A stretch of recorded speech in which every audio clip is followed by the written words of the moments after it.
یہ کہنے کا مقصد ہے۔ تو ہر آدمی کا زکوٰۃ کا حساب الگ ہوتا ہے، خاوند کا الگ ہے، بیوی کا الگ ہے، ماں کا الگ ہے، بیٹی کا الگ ہے۔ اس لیے جو بندہ صاحب نصاب ہوگا اس پر زکوٰۃ واجب ہوتی جائے گی، فرض ہوتی جائے گی۔ تو یہ اس کے زکوٰۃ کے حوالے سے چیدہ جو اہم مسائل آپ کے سامنے رکھے گئے ہیں، تو انشاءاللہ وقتاً فوقتاً ہم جیسے آگے بڑھتے جائیں گے مزید مسائل بھی آپ کے سامنے آتے جائیں گے۔ ابھی ہم ایک ذرا اور بات کرنے لگے ہیں، رمضان المبارک کا چاند دیکھنے کی دعا۔ اور یاد رکھیے یہ صرف رمضان المبارک کے ساتھ خاص نہیں ہے، کسی بھی اسلامی مہینے کا چاند جب دیکھیں تو اس وقت جو دعا میں ابھی پڑھنے لگا ہوں وہ دعا پڑھنا ثابت ہے، رسول اللہ صلی اللہ علیہ وسلم سے ثابت ہے، اور حدیث مبارکہ کے اندر آتا ہے، سنن ترمذی کے اندر حدیث نمبر ہے 3451 3451، اس کے اندر یہ حدیث پاک موجود ہے کہ رمضان المبارک کا یا دیگر کسی مہینے کا جب چاند دیکھا جاتا تو یہ دعا پڑھی جاتی۔ حدیث مبارک میں ہے، اللہم اہلہ علینا بالیمن والایمان والسلامت والاسلام ربی وربک اللہ۔ کیا خوبصورت الفاظ ہیں۔ اے اللہ اس چاند کو ہم پر برکت والا، ایمان والا، خیریت والا اور سلامتی والا بنا دیجیے۔ اور پھر چاند سے خطاب ہے، ربی و ربک اللہ، اے چاند میرا اور تیرا رب اللہ ہی ہے۔ اے اللہ اس چاند کو ہم پر برکت، ایمان، خیریت اور سلامتی والا کر دیجیے۔ کیا خوبصورت الفاظ ہیں، زبان نبوت سے یہ الفاظ نکلے ہیں۔ اللہم اہلہ علینا بالیمن، برکت والا بنا دیجیے، والایمان، ایمان والا بنا دیجیے، والسلامتی، سلامتی والا، خیریت والا بنا دیجیے، والاسلامی، اور سلامتی والا بنا دیجیے، ربی و ربک اللہ۔ یہ دعا ہر مہینے کے نئے چاند کو دیکھ کر پڑھنا چاہیے، اور رمضان کے چاند کو دیکھ کر تو خصوصیت کے ساتھ پڑھنا چاہیے۔ آپ کے علم میں ہے شاید نہیں ہے تو میں عرض کر دیتا ہوں، یہ ہمارے رمضان کورس کے اندر جو اسباق کی ترتیب ہے، اس میں مختصر طور پر چند چیزوں کو ہم آہستہ آہستہ آگے بڑھاتے جائیں گے۔ مثال کے طور پر پہلے سبق میں ہم نے استقبال رمضان کے حوالے سے گفتگو کی ہے، پھر فضائل زکوٰۃ ہیں اور زکوٰۃ نہ دینے پر جو وعید ہے اس کو بیان کیا ہے، پھر زکوٰۃ کے نصاب کے اوپر مختصر گفتگو کی ہے کہ نصاب کتنا بن سکتا ہے۔ زکوٰۃ کے واجب ہونے کی جو شرائط ہے موٹی موٹی وہ 4 آپ کے سامنے بیان کی ہیں، مسلمان ہونا، بالغ ہونا، عقل مند ہونا، صاحب نصاب ہونا، اسلام، بلوغ، عقل اور نصاب، یہ 4 شرائط۔ اب رمضان کا چاند دیکھنے کی دعا بھی آپ کے سامنے آ چکی ہے۔ آگے ہم ذرا اس سبق کے اختتام میں سورۃ الفاتحہ پڑھ لیتے ہیں۔ اس کا کچھ حصہ ہے، آدھا حصہ ہم آج پڑھتے ہیں، اس کو سیکھتے ہیں، اور آدھا حصہ انشاءاللہ ہم کل آئندہ کے سبق میں آپ کے سامنے پیش کریں گے۔ تو ذرا آپ اگر پڑھ سکتے ہیں آہستہ آہستہ، مائک تو سب کے بند ہے، ویسے اپنے دل میں پڑھتے رہیں یا ہلکی آواز میں پڑھتے رہیں۔ اگر آپ کے آس پاس کوئی ایسا نہیں ہے جو آپ کی آواز سن کر پریشان ہو یا اس کو تکلیف ہو تو آپ ہلکی آواز میں پڑھیں ساتھ ساتھ، تو یہ سعادت بھی نصیب ہو جائے گی۔ نہیں پڑھ سکتے تو کم از کم سن ضرور لیجئے۔ اعوذ باللہ من الشیطان الرجیم، بسم اللہ الرحمن الرحیم، الحمد للہ رب العالمین، الرحمن الرحیم، مالک یوم الدین، ایاک نعبد و ایاک نستعین۔ یہ قرآن کریم کی سب سے پہلی سورت ہے، سورۃ الفاتحہ۔ یہ اس کو ام الکتاب کہا جاتا ہے، ام القرآن کہا جاتا ہے۔ یہ پورے قرآن کریم کا خلاصہ ہے، اس کا نچوڑ ہے یہ ام الکتاب، ام القرآن۔ اور اس کے بہت سارے نام ہیں، سورۃ الشفا بھی کہتے ہیں اس کی، بہت فضیلتیں ہیں اس کی، اب ہمارا عنوان نہیں ہے، اس پر بہت لمبی بات ہو سکتی ہے۔ تو سورۃ الفاتحہ کی ابتدائی 4 آیات ہیں۔ الحمد للہ رب العالمین، شروع اللہ کے، پہلے بسم اللہ الرحمن الرحیم، شروع اللہ کے نام سے جو بہت مہربان نہایت رحم والا ہے۔ الحمد للہ رب العالمین، تمام تعریفیں اللہ کے لیے ہیں جو تمام جہانوں کا رب ہے۔ الرحمن الرحیم، جو بڑا مہربان نہایت رحم والا ہے، مالک یوم الدین، جو قیامت کے دن کا مالک ہے۔ ایاک نعبد، اے اللہ ہم تیری ہی عبادت کرتے ہیں، و ایاک نستعین، اور تجھ ہی سے مانگتے ہیں، مدد مانگتے ہیں۔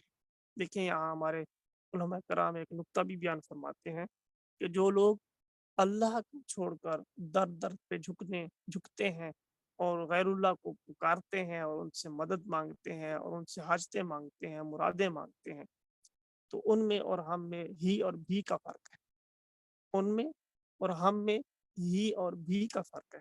ہم کہتے ہیں ایاک نعبد، اے اللہ ہم تیری ہی عبادت کرتے ہیں اور تجھ ہی سے مدد مانگتے ہیں، اور وہ کیا کرتے ہیں، اے اللہ ہم تیری بھی عبادت کرتے ہیں اور تجھ سے بھی مدد مانگتے ہیں، یعنی تجھے بھی مانگتے ہیں اور دوسروں سے بھی مانگتے ہیں، تجھے بھی پکارتے ہیں اور دوسروں کو بھی پکارتے ہیں، تجھ سے بھی مدد مانگ لیتے ہیں، دوسروں سے بھی مانگ لیتے ہیں، تجھ سے بھی رزق مانگ لیتے ہیں، ان سے بھی مانگ لیتے ہیں، تجھ سے بھی اولاد مانگ لیتے ہیں، ان سے بھی مانگ لیتے ہیں۔ تو یہ بھی والا چکر ہے ان کے پاس، اور ہمارے ہاں خالص اللہ ہی کا در ہے، رزق کا، جان کا، مال کا، زندگی کا اور اولاد کا مالک وہی ہے، خزانے اسی کے پاس ہیں، عزت کے، ذلت کے، سب کچھ نفع نقصان کا مالک وہی اکیلا اللہ ہے، اسی کی ذات ہے۔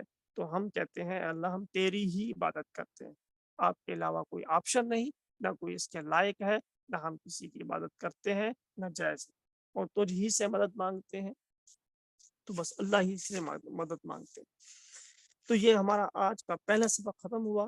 میں مناسب سمجھتا ہوں کہ جو ہمارے پاس ابھی وقت ہے 5-7 منٹ میں ہم دوسرے سبق کا کچھ حصہ بھی پڑھ لیں، وہ بہت آسان ہے، وہ صرف آپ سنتے جائیے اور کوشش کیجیے کہ ہم ان کو اپنی زندگی میں لائیں۔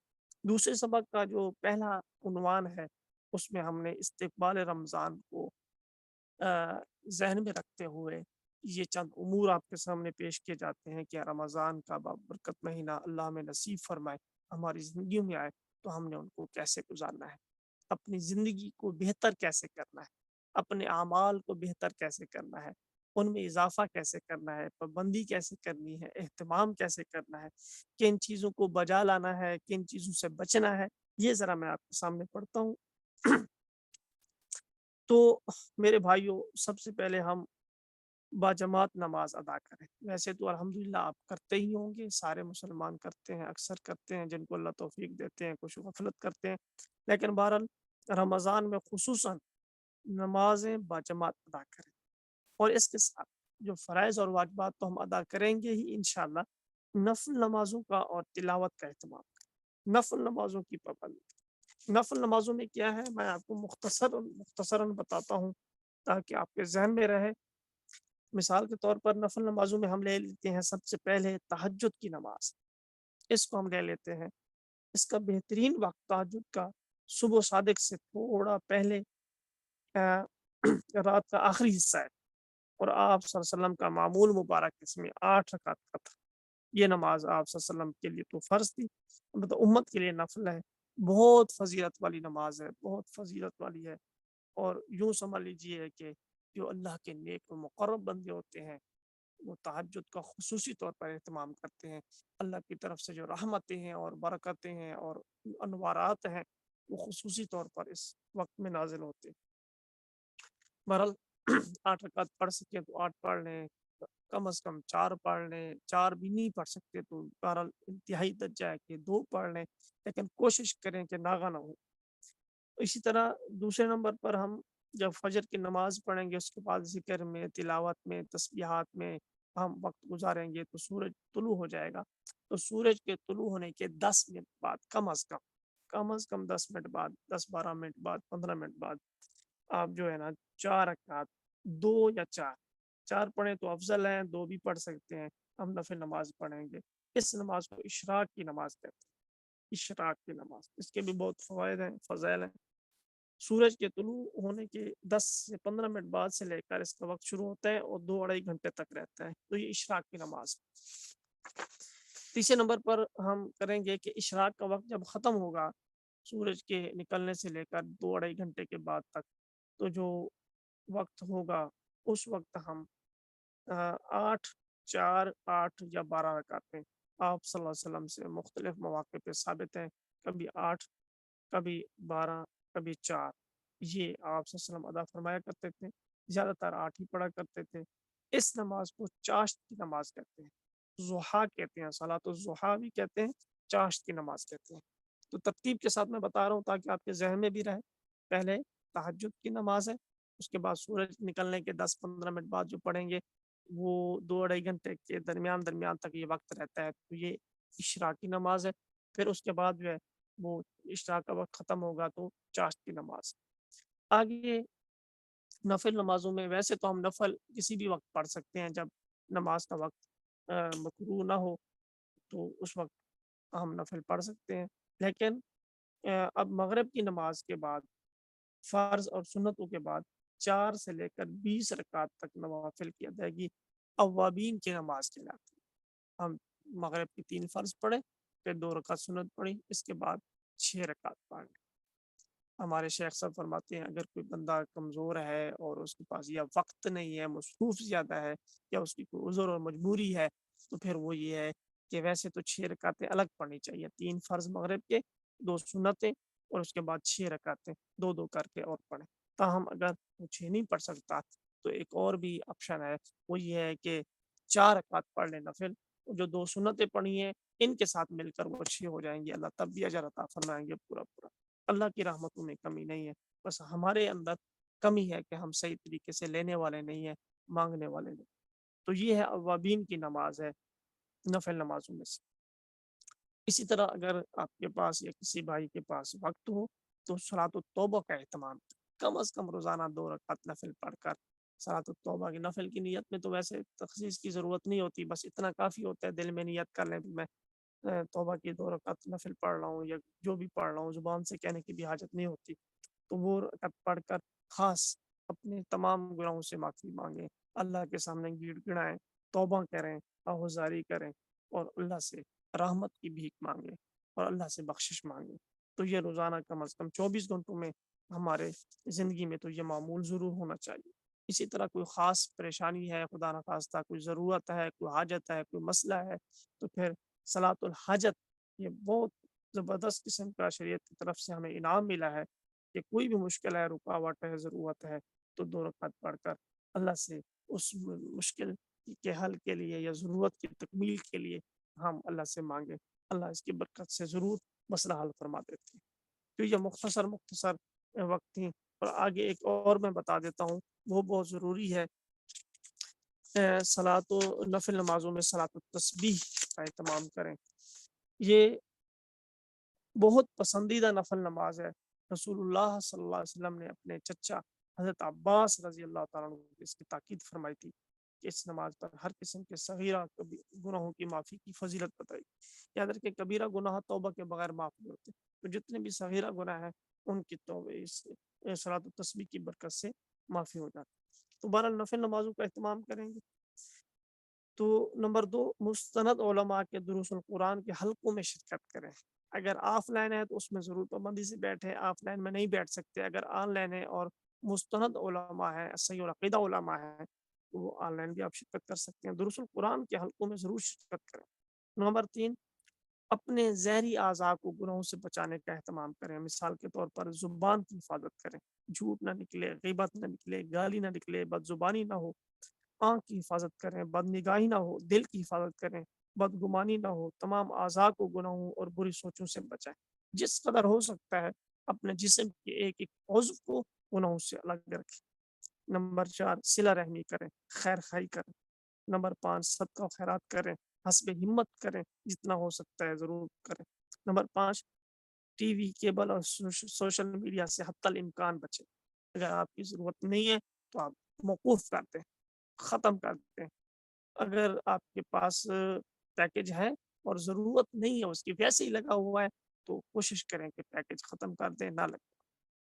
اور اگر بہت زیادہ ضرورت ہے تو پھر آپ حتی الامکان جتنا بچ سکتے ہیں اتنا بچیں۔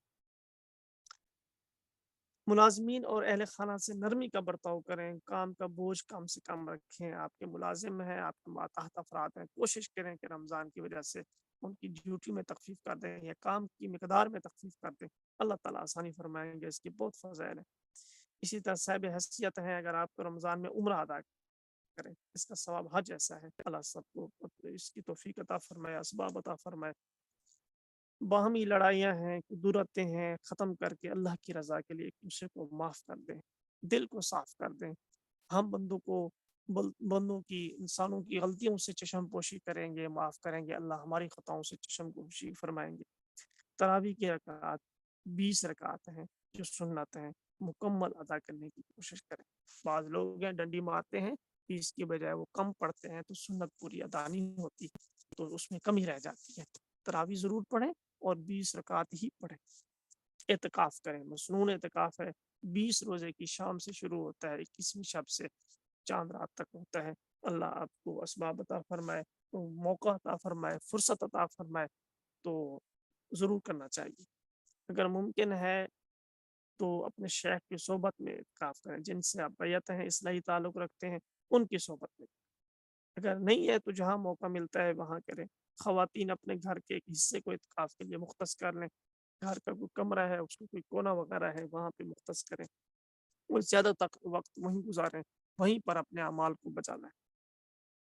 سنی سنائی باتیں آگے نقل نہ کریں، حدیث پاک میں اس کی سخت وعید آئی ہے۔ رسول اللہ صلی اللہ علیہ وسلم کا ارشاد گرامی ہے، کفا بالمرء کذبا ان یحدث بكل ما سمع، کہ آدمی کے، انسان کے جھوٹا ہونے کے لیے اتنی بات کافی ہے کہ ہر سنی سنائی بات کو آگے نقل کر دے، بیان کر دے، یعنی تحقیق نہیں کرتا، اس کے سچے اور جھوٹے ہونے کی یعنی کہ کنفرم نہیں کرتا، بس بات سنی ہے، بس سن کر آگے شیئر کر دی ہے، میسج آیا ہے پڑھے بغیر اور تصدیق کیے بغیر آگے بھیج دیتے ہیں، یہ بہت غلط بات ہے۔ اکثر رمضان کا مہینہ قریب ہے، بہت سارے میسج تو میرے سامنے گزرے ہیں، آپ کے سامنے ہوں گے، تو یہ میسج چلتے ہیں بھی جو بندہ رمضان کا سب سے پہلے مبارکباد دے گا، حدیث پاک میں آتا ہے کہ آقا صلی اللہ علیہ وسلم نے فرمایا اس پر جنت پا جائے۔ استغفر اللہ ربی من کل ذنب واتوب الیہ، بہت جھوٹ، بہت بڑا جھوٹ ہے، رسول اللہ صلی اللہ علیہ وسلم کی ذات گرامی پر واضح اور صریح جھوٹ ہے، اس طرح کی کوئی حدیث پاک نہیں ہے۔ اس طرح کے میسیجز بہت چلتے ہیں، لوگ اپنی طرف سے بنا کر بھیجی جاتے ہیں، اور ہم بھی میں سے بہت سارے سادہ اور مسلمان ہوتے ہیں، اللہ کے بندے ہوتے ہیں، تحقیق اور تفتیش نہیں کرتے، تصدیق نہیں کرتے، بس ایسے ہی آنکھیں بند کر کے ثواب کی نیت سے چلو بھائی گروپوں میں شیئر کر دیتے، یہ گناہ ہے۔ تو سنی سنائی بات کو آگے شیئر کبھی نہ کریں، خصوصاً جب کہ وہ دین کے بارے میں ہو، قرآن کے بارے میں ہو، حدیث کے بارے میں ہو، دینی مسئلہ کے بارے میں ہو۔ تو جب تک آپ کو یقین نہیں ہے، اپنے کسی تعلق والے مستند عالم دین سے رابطے میں رہیں اور ان سے تحقیق کروا لیں کہ یہ مسئلہ کیسے ہے، یہ حدیث ہے، یہ آیت ہے، یہ نہیں ہے، یہ ہے۔ اگر ہو اور آپ کو یقین ہو جائے، تصدیق ہو جائے، پھر آپ بلا شبہ اس کو آگے شیئر کریں۔ اور یاد رکھیں، خصوصاً رمضان میں اور ویسے اپنی عمومی زندگی میں، مستند علماء کرام جو زیر نگرانی چلنے والے پیجز ہیں، چینلز ہیں، ویڈیوز ہیں، پوسٹرز ہیں، اور اس طرح پوسٹ وغیرہ، اور اسی طرح جو ان کے جو اس طرح کے دینی مواد ہے، ان سے استفادہ کریں، ان کو اپنے موبائل میں جگہ دیں، باقی جو مستند علماء نہیں ہیں، اہل حق علماء نہیں ہیں، ان سے اجتناب کریں۔ رمضان میں تو خصوصی طور پر کریں، اور باقی ایام میں بھی اس کا اہتمام کریں، کیونکہ یہ ایک قسم کا وائرس ہے۔ صرف یہ نہیں ہے کہ کرونا وائرس ہوتا ہے جو جسم کو نقصان پہنچاتا ہے، یہ کرونا وائرس سے بھی خطرناک وائرس ہے۔ یاد رکھیں، ہمارے علماء نے، ہمارے بزرگوں نے واضح طور پر بتایا کہ ایسا وائرس جو جسم کو نقصان پہنچاتا ہے اس کا نقصان کم ہے، اور وہ وائرس جو ایمان کو نقصان پہنچاتا ہے اس کا نقصان بہت زیادہ ہے، کیونکہ جان ہے، ایک جان ہے، چلی جائے گی، کیا فرق پڑتا ہے۔ خدا نہ خواستہ اگر انسان ایمان کے بغیر دنیا سے چلا گیا تو اس کی تباہی تو یقینی ہے، اور ہمیشہ کے لیے تباہی۔ اللہ تعالیٰ ہم سب کی جانوں کی بھی حفاظت فرمائے، ہمارے ایمان کی بھی حفاظت فرمائے۔ اللہ تعالیٰ آپ سب کو سلامتی کے ساتھ رکھے۔ کسی بھائی نے سوال کرنا ہے تو وہ سوال کر سکتا ہے۔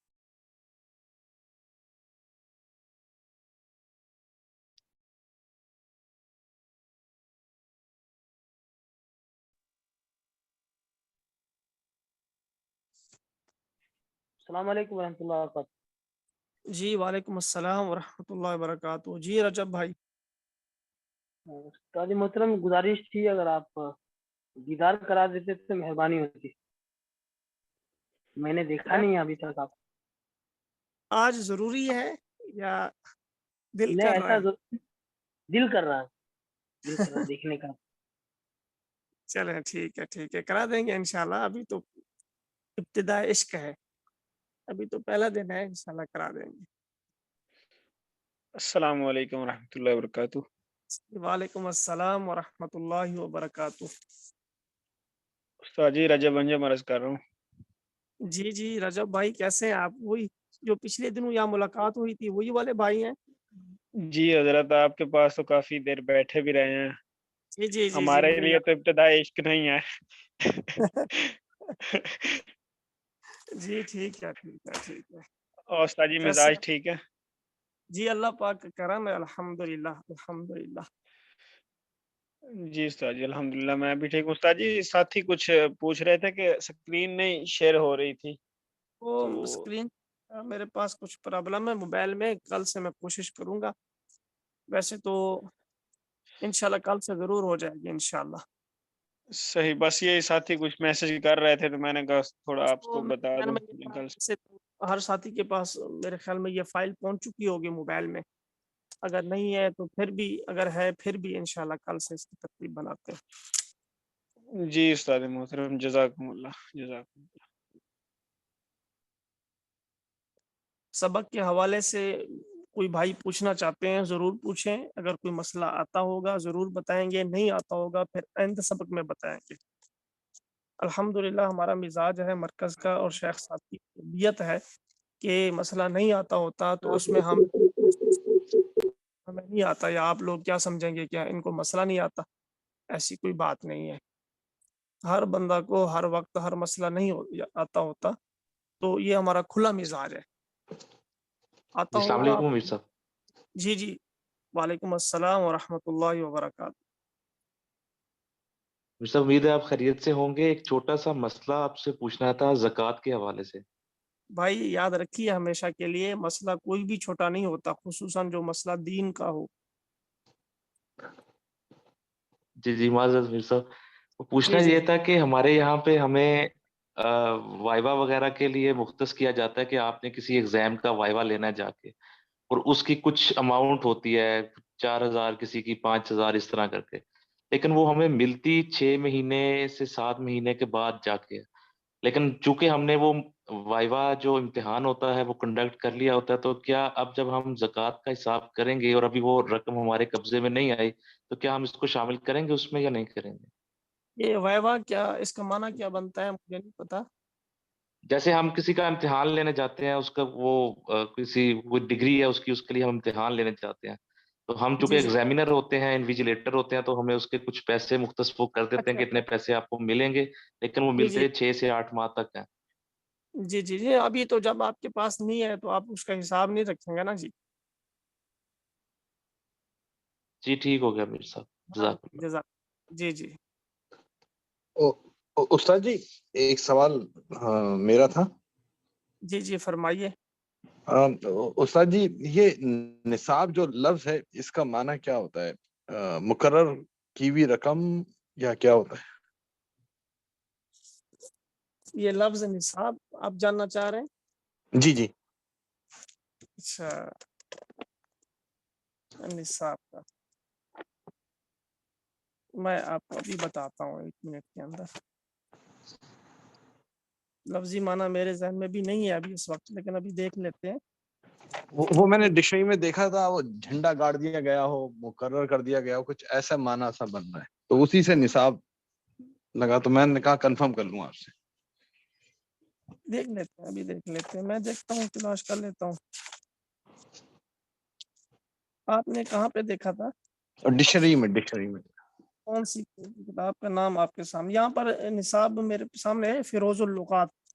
اچھا وہ جو نصاب اس کا ڈکشنری کا نام یاد نہیں آ رہا ابھی. جی دیکھیے تقریباً 6 معنی لکھے ہیں, میں آپ کو پڑھ کے سنا دیتا ہوں. ایک معنی لکھا ہے پڑھائی کا کورس, متعین درس, ایک تو یہ معنی لکھا ہے.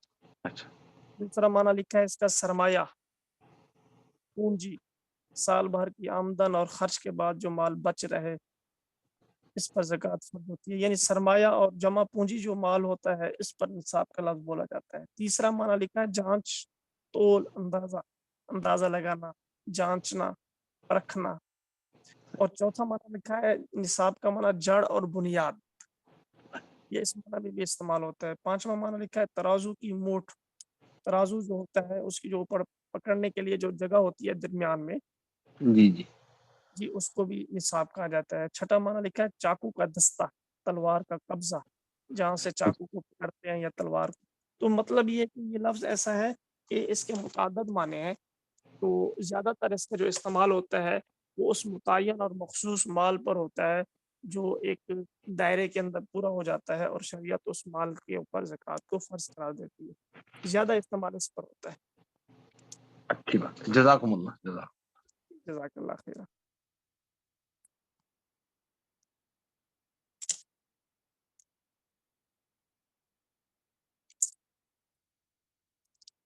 کسی اور بھائی نے بات پوچھنی ہے یا پھر سبق کو ختم کریں؟ انشاءاللہ کل تک کے لیے پھر اجازت دیجیے۔ السلام علیکم ورحمۃ اللہ۔ جی وعلیکم السلام ورحمۃ اللہ وبرکاتہ۔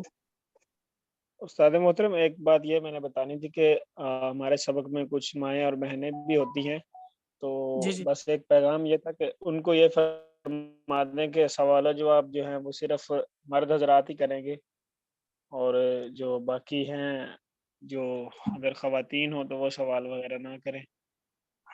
یہ آپ کی طرف سے یہ ہدایت ہے یا پوچھ رہے ہیں؟ مجھے اصل میں سمجھ نہیں آ رہی، آپ پوچھنا چاہ رہے ہیں نہیں، یا بتانا چاہ رہے ہیں؟ میں میں پوچھنا چاہ رہا ہوں کہ لنک تو صرف یہ مرد حضرات کے لیے ہے نا؟ اچھا، اگر کچھ ہماری مائیں یا بہنیں ہیں تو اگر وہ سوال کرنا چاہتی ہیں میرے خیال میں تو رکاوٹ نہیں ہے، کیونکہ مجھے مزید تو علم نہیں ہے، میں وہ پوچھ لوں گا۔ مجھے اصل میں آسٹریلیا کورس میں میں اپنی بات پوری جی کروں حضرت، ذرا۔ میں اس لیے پوچھ رہا ہوں۔ جی جی فرمائیں۔ ہاں جی جی حضرت، بات میں اس لیے پوچھ رہا ہوں، بس جی حضرت میں اس لیے پوچھ رہا تھا، بسا اوقات یہ لنک وغیرہ سے جو ہے نا خواتین بھی شامل ہو جاتی ہیں، جیسے استاد جی کے درس میں ایک دفعہ ایسا ہوا تھا، تو میں اس لیے جی عرض کر رہا تھا کہ آپ یہ کنفرم کر لیجئے گا۔ چلے میں انشاءاللہ مزید پوچھ لیتا ہوں انشاءاللہ۔ جی خواتین کا الگ لنک ہے استاد جی؟ ہاں پھر تو بہت اچھا ہے جی، بہت اچھا، جزاک اللہ۔ ہاں، اس میں ہمارے مستورات بھی شامل ہیں، وہ الگ الگ سے کلاس اچھا جاری ہے۔ وہ استاد جی مولانا عابد صاحب نے دیا تھا لنک۔ ہاں جی بہت اچھا، بہت اچھا۔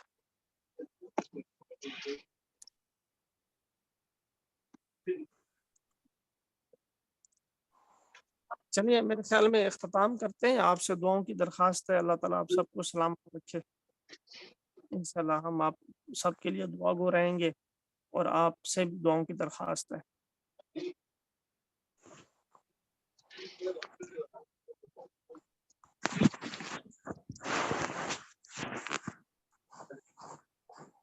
السلام علیکم ورحمۃ اللہ وبرکاتہ۔ وعلیکم السلام ورحمۃ اللہ۔